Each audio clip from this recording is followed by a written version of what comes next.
Letter to Partners from Warren E. Buffett, Omaha, Nebraska, February 11th, 1959. The General Stock Market in 1958. A friend who runs a medium-sized investment trust recently wrote, "The mercurial temperament, characteristic of the American people, produced a major transformation in 1958, and exuberant would be the proper word for the stock market, at least." I think this summarizes a change in psychology dominating the stock market in 1958 at both the amateur and professional levels.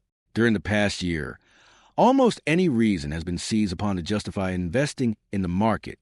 There are undoubtedly more mercurially tempered people in the stock market now than for a good many years, and the duration of their stay will be limited to how long they think profits can be made quickly and effortlessly. While it is impossible to determine how long they will continue to add numbers to their ranks and thereby stimulate rising prices, I believe it is valid to say that the longer their visit, the greater the reaction from it. I make no attempt to forecast the general market. My efforts are devoted to finding undervalued securities.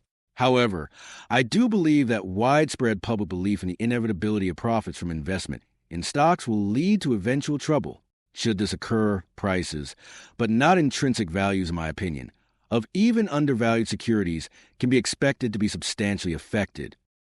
Results in 1958 in my letter of last year, I wrote, "Our performance relatively is likely to be better in a bear market than in a bull market, so that deductions made from the above results should be tempered by the fact that it was a type of year when we should have done relatively well. In a year when the general market had a substantial advance, I would be well satisfied to match the advance of the averages." The latter sentence describes the type of year we had in 1958, and my forecast worked out. The Dow Jones Industrial Average advanced from 435 to 583, which, after adding back dividends of about 20 points, gave an overall gain of 38.5% from the Dow Jones unit. The 5 partnerships that operated throughout the entire year obtained results averaging slightly better than this 38.5%, based on market values at the end of both years. Their gains range from 36.7% to 46.2%. Considering the fact that a substantial portion of assets has been and still is invested in securities which benefit very little from a fast-rising market, I believe these results are reasonably good. I will continue to forecast that our results will be above average in a declining or level market, but it will be all we can do to keep pace with a rising market. Typical situation, so that you may better understand our method of operation, I think it would be well to review a specific activity of 1958. Last year, I referred to our largest holding, which comprised 10 to 20% of the assets of the various partnerships. I pointed out that it was to our interest to have the stock decline or remain relatively steady, so that we could acquire an even larger position, and that for this reason such a security would probably hold back our comparative performance in a bull market. This stock was a Commonwealth Trust Company of Union City, New Jersey. At the time we started to purchase the stock, it had an intrinsic value of $125 per share, computed on conservative basis.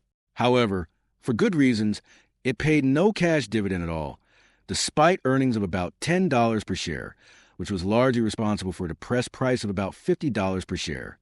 So here we had a very well-managed bank with substantial earnings power, selling at a large discount from intrinsic value. Management was friendly to us as new stockholders, and risk of any ultimate loss seemed minimal. Commonwealth was 25.5% owned by a larger bank. Commonwealth had assets of about $50 million, about half the size of the First National in Omaha, which had desired a merger for many years. Such a merger was prevented for personal reasons, but there was evidence that this situation would not continue indefinitely. Thus, we had a combination of, first, very strong defensive characteristics. Second, good solid value building up at a satisfactory pace.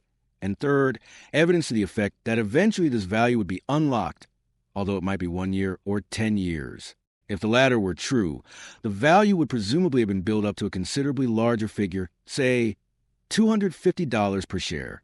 Over a period of a year or so, we were successful in obtaining about 12% of the bank at a price averaging about $51 per share.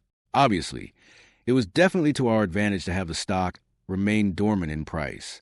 Our block of stock increased in value as its size grew, particularly after we became the second largest stockholder, with sufficient voting power to warrant consultation on any merger proposal. Commonwealth only had about 300 stockholders and probably averaged 2 trades or so per month. So you can understand why I say that the activity of the stock market generally had very little effect on the price movement of some of our holdings. Unfortunately, we did run into some competition on buying, which raised the price to about $65, where we were neither buyer nor seller. Very small buying orders can create price changes of this magnitude in an inactive stock, which explains the importance of not having any leakage regarding our portfolio holdings. Late in the year, we were successful in finding a special situation where we could become the largest holder at an attractive price. So we sold our block of Commonwealth, obtaining $80 per share, although the quoted market was about 20% lower at the time. It is obvious that we could still be sitting with $50 stock, patiently buying dribs and drabs, and I would be quite happy with such a program, although our performance relative to the market last year would have looked poor. The year when a situation such as Commonwealth results in a realized profit is, to a great extent, fortuitous. Thus, our performance for any single year has serious limitations as a basis for estimating long-term results. However, I believe that a program of investing in such undervalued, well-protected securities offers the surest means of long-term profits in securities. I might mention that the buyer of the stock at $80 can expect to do quite well over the years. However, the relative undervaluation at $80, with an intrinsic value of $135, is quite different from a price of $50 with an intrinsic value of $125, and it seemed to me that our capital could better be employed in the situation which replaced it. This new situation is somewhat larger than Commonwealth, and represents about 25% of the assets of the various partnerships. While the degree of undervaluation is no greater than in many other securities we own, or even in some, we are the largest stockholder, and this has substantial advantages many times in determining the length of time required to correct the undervaluation. In this particular holding, we are virtually assured of performance better than that of the Dow Jones for the period we hold it.